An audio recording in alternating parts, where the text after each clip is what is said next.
Hello everyone, कैसे हैं आप सभी। आई होप आप अच्छे होंगे। तो हम वापस आ गए हैं अपनी मैट्रिक्स सीरीज को आगे बढ़ाने, जिसमें हमने लास्ट टॉपिक में हमने डिस्कस किया था टाइप्स ऑफ मैट्रिसेस के बारे में, मैट्रिक्स के बेसिक्स के बारे में, और हमने कुछ क्वेश्चंस भी देखे थे जहां हमने दो इक्वल मैट्रिक्स को रख के एक वेरिएबल्स वगैरह फाइंड आउट करना हमने देखा था। हमने जब बेसिक्स पढ़ा था तो हमने एडिशन और subtraction of two matrices and multiplication of two matrices के बारे में चर्चा की थी। तो आज हम उन्हीं से रिलेवेंट कुछ क्वेश्चंस देखने वाले हैं। आई होप आपको बहुत अच्छे से समझ में आने वाला है। देखो, हमने यहाँ पर कुछ क्वेश्चंस हमने यहाँ पे ऑलरेडी मेंशन किए हुए हैं। आई होप आपको दिख रहे होंगे अच्छे से। हाँ, तो देखो, हम यहाँ सबसे पहले हम बात करने वाले हैं addition and subtraction of two matrices. Okay, तो ध्यान होगा, हमने जो लास्ट टॉपिक में या बेसिक्स में जब हमने इसके डिस्कशन किया था तब हमने बताया था कि हम दो मैट्रिसेस को ऐड और सब्ट्रैक्ट कब कर सकते हैं, जब उनका ऑर्डर सेम हो। ये बहुत ही इंपॉर्टेंट कंडीशन है कि एडिशन सब्ट्रैक्शन कब पॉसिबल होता है दो मैट्रिसेस का, जब उनका ऑर्डर क्या होना चाहिए, सेम होना चाहिए। जैसा कि हम यहाँ देख पा रहे हैं, इस मैट्रिसेस का जो ऑर्डर है क्या है, इस मैट्रिक्स का ऑर्डर हम देखिए 3 रो है और 3 कॉलम है, दैट मीन्स इसका ऑर्डर 3 into 3 है। सिमिलरली अगर हम बी मैट्रिक्स को देखें तो हम यहाँ इसमें भी मेंशन देख पा रहे हैं इजीली कि इसका ऑर्डर भी क्या है, 3 into 3 है। ओके, तो सेम ऑर्डर है, दैट मीन्स हम इन दोनों मैट्रिसेस को ऐड भी कर सकते हैं और सब्ट्रैक्ट भी कर सकते हैं। हमें दिख भी रहा है, हमें फाइंड करना है a plus B and a minus B. चलो तो हम पहले a प्लस बी कैलकुलेट करते हैं, बहुत ही इजी वे में, और बहुत ही इजी टॉपिक भी है ये। ठीक है, चलो देखो यहाँ पे। अच्छा, जब ऑर्डर सेम होता है तो ऐड और सब्ट्रैक्शन में सबसे इजी काम क्या होता है, कुछ नहीं करना भाई, कॉरस्पॉन्डिंग एलिमेंट्स देखो, उन्हें ऐड कर दो और सब्ट्रैक्ट कर दो। जैसे कि ऐड करना है तो कॉरस्पॉन्डिंग एलिमेंट्स मींस हो गया 11th एलिमेंट को 11th एलिमेंट्स के साथ ऐड कर सकते हैं, इवन सब्ट्रैक्ट भी कर सकते हैं। ओके, ऐसे 12th एलिमेंट के साथ ऐड हो जाएगा, 13th एलिमेंट 13th के साथ, 21 के साथ, 22 के साथ। चलो सॉल्व करते हैं। ओके, -1 एन, क्योंकि हमें a प्लस बी करना है, दैट मीन्स ऐड करने वाले, तो -1 प्लस 12 क्या आएगा हमारे पास, 11। 4 प्लस 7 अगेन क्या आ जाएगा, 11। -6 प्लस 6 क्या आने वाली वैल्यू, 0। चलो यहां देखें 21 एलिमेंट, अगेन 21 एलिमेंट, तो 8 plus 8 16। 5 plus 0 5, 16 plus 5 21, 2 plus 3 5, 8 plus 2 10 and 5 plus 4 9। देखो कितना टाइम लगा, कुछ सेकंड्स में हमारे पास सॉल्व हो गया है। सिंपली कॉरस्पॉन्डिंग एलिमेंट्स को ऐड करना है। अगर एडिशन की बात है, सब्ट्रैक्ट करना है तो सब्ट्रैक्ट भी करेंगे भी। ठीक है, तो 11th वाला एलिमेंट 11th के साथ ऐड हो गया, 12th एलिमेंट 12th के साथ ऐड हो गया, 13th एलिमेंट 13th के साथ, सिमिलरली 21 22 23। ओके, चलो ये हमने फाइंड किया क्या, a plus B.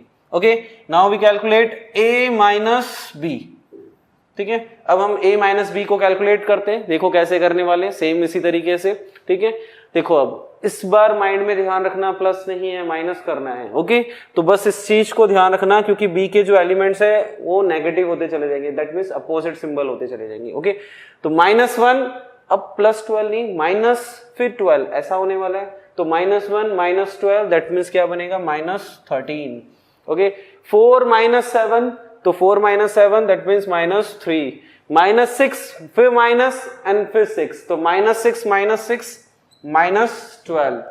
Again 8 minus 8 तो 0, 5 minus 0 5, 16 minus 5 11, 2 minus 3 -1, 8 minus 2 6 and 5 minus 4 1।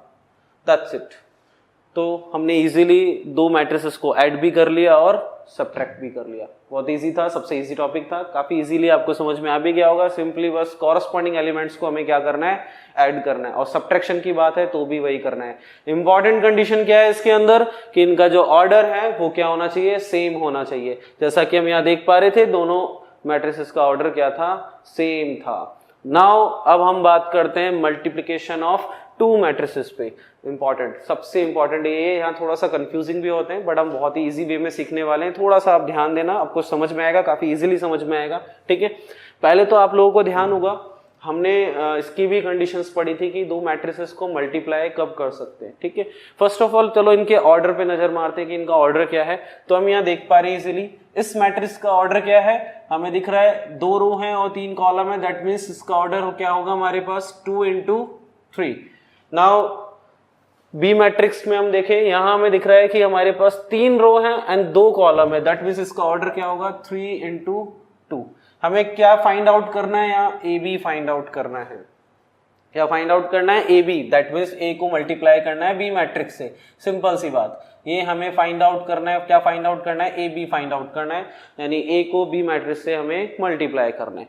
Multiplication के लिए क्या मस्ट कंडीशन थी, क्या इंपॉर्टेंट कंडीशन है, देखो उस पर हम बात करते हैं।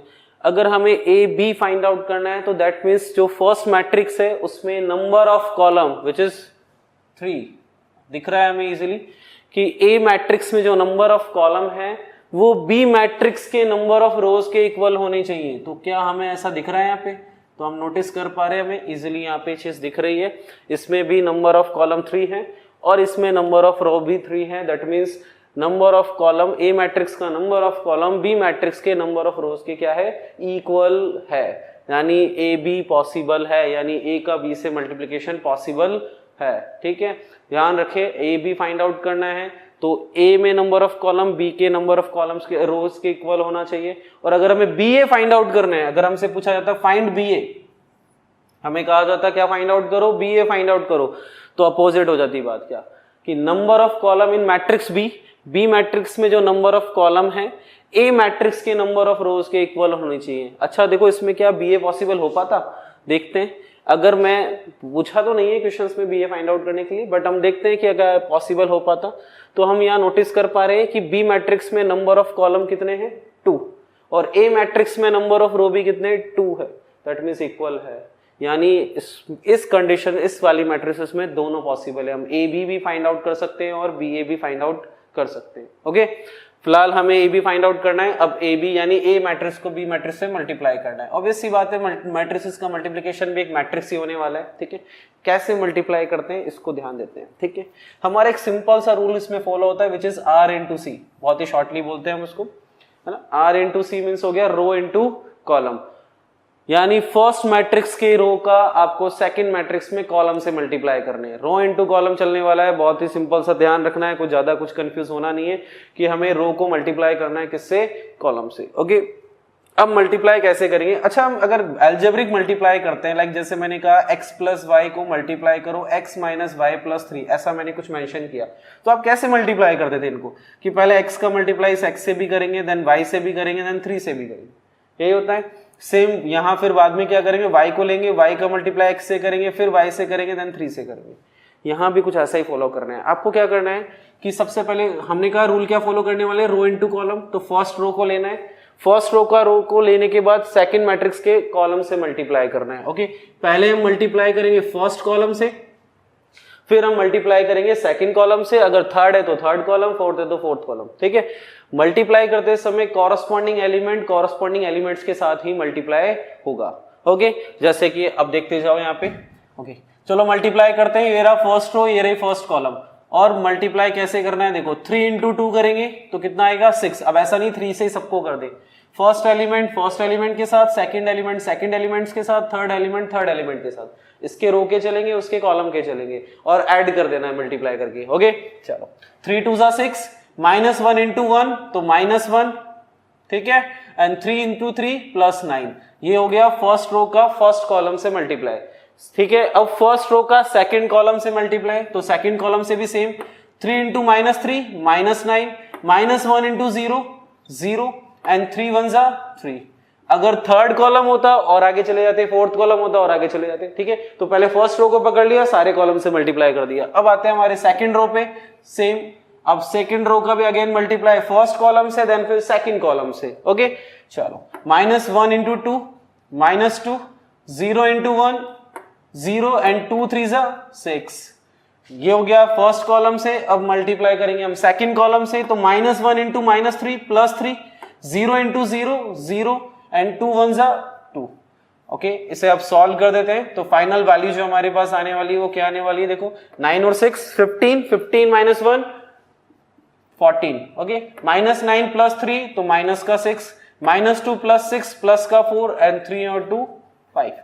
तो हमारे पास a को b से मल्टीप्लाई करने के बाद क्या मिल गया, 14 -6 4 एंड 5। और ये जो रिजल्टेंट मैट्रिक्स मिली है उसका ऑर्डर क्या है, 2 इंटू 2। तो यहाँ से आप एक चीज और क्लियर हो रही है जो हमने बेसिक्स में भी डिस्कस किया था, number of column number of row के इक्वल होगा तब तो मल्टीप्लाई पॉसिबल है। और जो हमें मैट्रिक्स मिलती है, रिजल्टेंट मैट्रिक्स मिलती है, जो हमें फाइनल मैट्रिक्स मिलती है मल्टीप्लाई के बाद, उसका ऑर्डर क्या होता है? जो फर्स्ट मैट्रिक्स में रो नंबर ऑफ रो बचे हैं वो, एंड जो सेकंड मैट्रिक्स में नंबर ऑफ कॉलम बचा है वो। तो दिख रहा है यार 2 बचा है, वहां भी 2 बचा है, तो हमें जो फाइनल आंसर है वो क्या मिल रहा है? 2 into 2 मैट्रिसेस मिल रही है। ओके, तो ये था 2 मैट्रिसेस को ऐड, सब्ट्रैक्ट और मल्टीप्लीकेशन। आई होप आप सबको अच्छा लगा होगा, बिल्कुल क्लियर हो गया होगा आपको एडिशन, सब्ट्रैक्शन और मल्टीप्लिकेशन का कॉन्सेप्ट। तो बिल्कुल इसे लाइक करें, शेयर करें, सब्सक्राइब करें। थैंक यू, मिलते हैं हम नेक्स्ट वीडियो के साथ। धन्यवाद।